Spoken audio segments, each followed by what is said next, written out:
Now, an alarming number of Nigerian youth have a skills problem that prevents them from taking advantage of job opportunities. As the developed world makes more advancements in technology and the skills required to harness technology like artificial intelligence, large language models, it is imperative that emerging markets like Nigeria have a workforce with skills required to keep up. Joining us to discuss this is Emmanuel Tarfa, who is co-founder and CEO of Kryptr, an upskilling and career development platform for earlier state career professionals. Emmanuel, it's a pleasure to have you. Good morning to you. Thank you very much. Great. Well, let's get right into it. Why would you say we have such a great skills gap issue amongst Nigerian youth? All right, thank you very much. Glad to be here. Now, there are several reasons, but I'll just focus on two so that we can get the point very clearly. There's definitely misalignment in education, which is the popular one. But I need to bring it home so that we can understand why education is important. We usually misdeploy and think that university is the most important part of the educational system. No, it's not.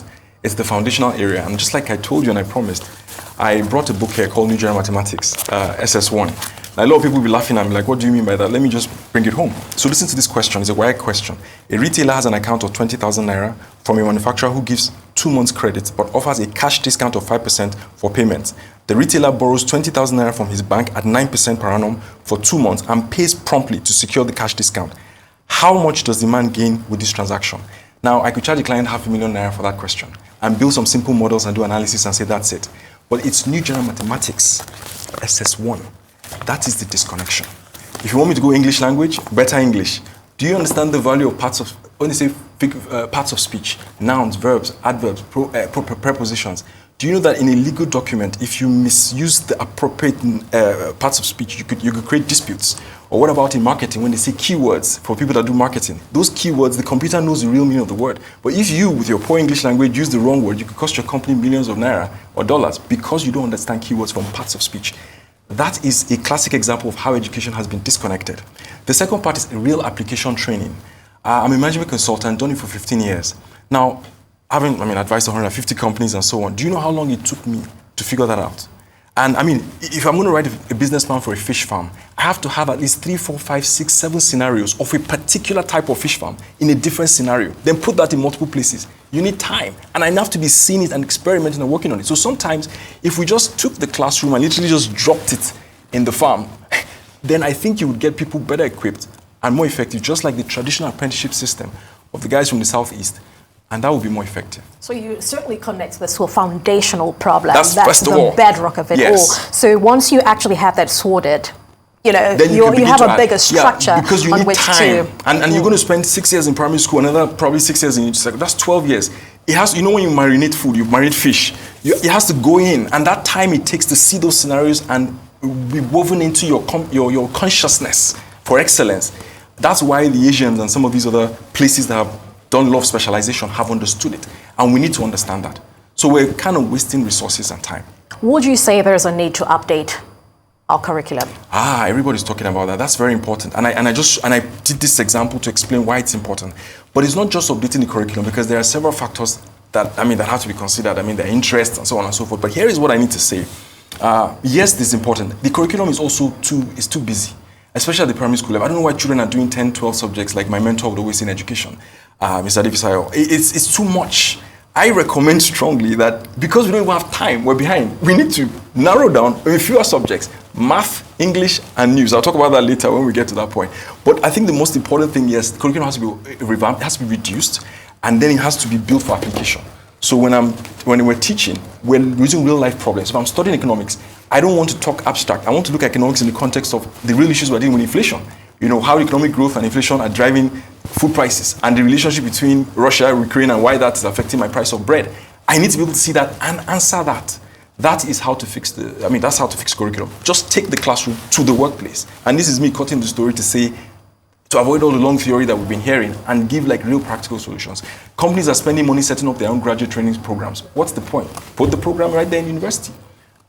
I'll leave it there. Yeah, it's very interesting you talk about this, because there is also the side of the fence that claims that we have a lot of regurgitative learning, as opposed to a more lateral thinking in the classroom, where as opposed to being told 1 + 1 is this, because I say so, as opposed to why did you arrive at that conclusion. So that's a whole other conversation leading to preparing graduates and just pupils for the real world in many other ways. But let's talk about how your platform is attempting to upskill youth. All right, so fantastic. So what we did is this, and I'm going to say this very plainly.